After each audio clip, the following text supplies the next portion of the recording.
Has this ever happened to you? What about this? Well, you've come to the right place. With my help, I can turn this into this. This is how to not totally suck at Warzone.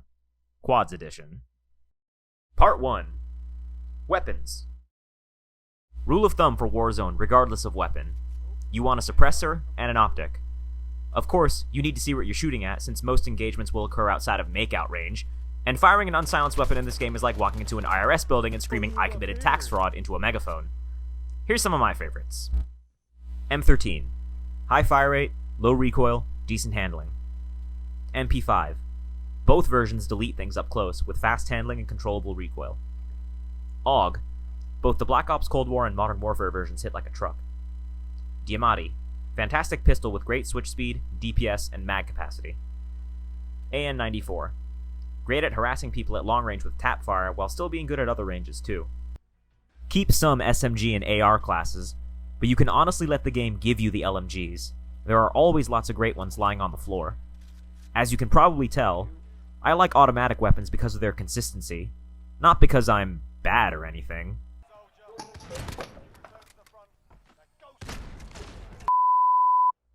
Anyway, you're probably going to want to stick with an SMG and an assault rifle or LMG for your two weapons. Both are automatic and will cover you from short to mid-long range. Experiment with shotguns, snipers, or even launchers if you're a better player than I am. Part 2. Perks. As important as choosing, or finding, the right weapons are, perks are arguably even more important. In a game where you only have a couple of lives, appearing on the minimap or on a heartbeat sensor is a potential death sentence. Though there's 3 tiers of perks with 6 choices in each tier, realistically only about a third of those are any good for Warzone. Here are my picks on a scale of essential to, how do I put this delicately?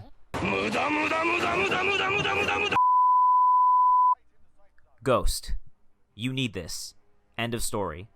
Nothing in the red tier is as powerful than depriving your enemy of information. Not even discounts or more potential cash at buy stations. Amped. Swapping weapons faster gives you immense engagement flexibility in Warzone, especially if you're carrying an LMG, which normally handle like tortoises on tranquilizers. EOD. The COD community loves their explosives. Remember Danger Close all the way back in Modern Warfare 2? Too much intellect. Oh my god! If I get killed by one more noob tube, I'm gonna throw my controller!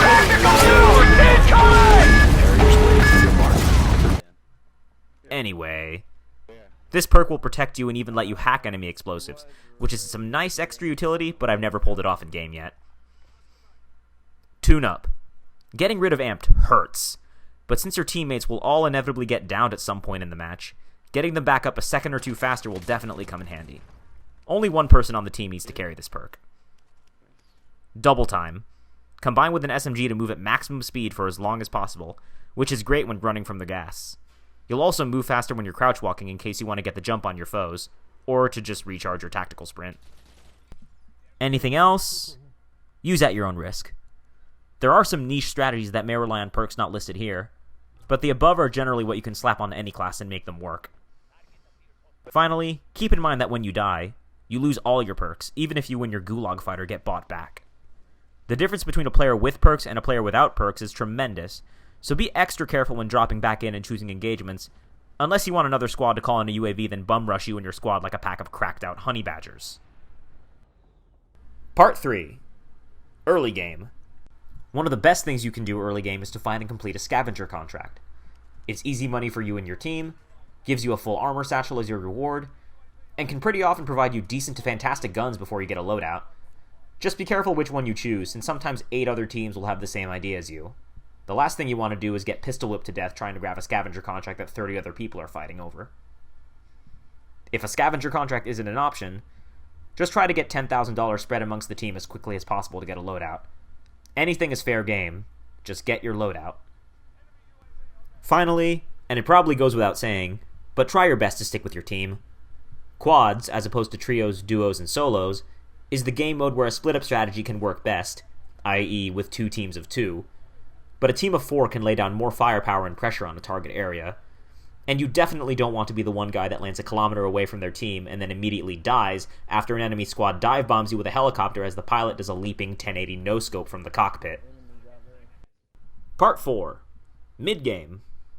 Okay, so you and your team have your loadouts, you're in the second circle, maybe you all have a few kills, and no one's rage quit yet.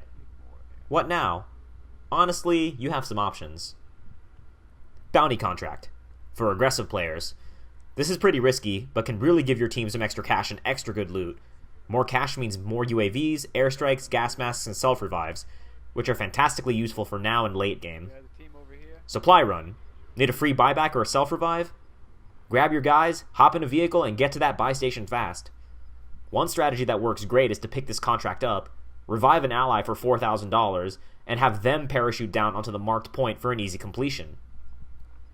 Lockdown. If you're in a good high ground position and are decently kitted out, you and your team can fortify your position and try and pick people off as they pass. Or, if all your teammates have completely forsaken you, you can just perform the Sir Swag patented hide like a bitch move, which is self-explanatory. You and your squad will still have to move when the gas comes, so don't get too comfortable. Regardless of the method you choose, you never ever want to willingly give an enemy a fair fight. Poke from afar, flank and shoot them in the back, soften a fortified position with tactical equipment and explosives, coordinate pushes or pincer attacks with your teammates. Whatever it takes, press any advantage you have and mow squads down.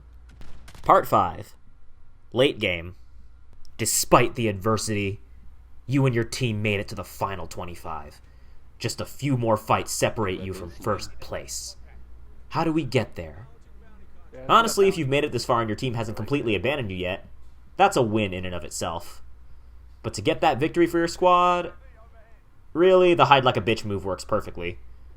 Move as you must to avoid the gas, keep on third partying and building hopping, and if Lady Luck looks kindly on you and your squad, you'll run out of armor, watch the kill cam, and realize the person who killed you was one shot away from dying.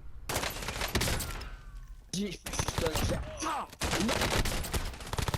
blew it! Like and sub for more tips on how to totally not suck at all your favorite games. Until next time, this is LFG saying adios!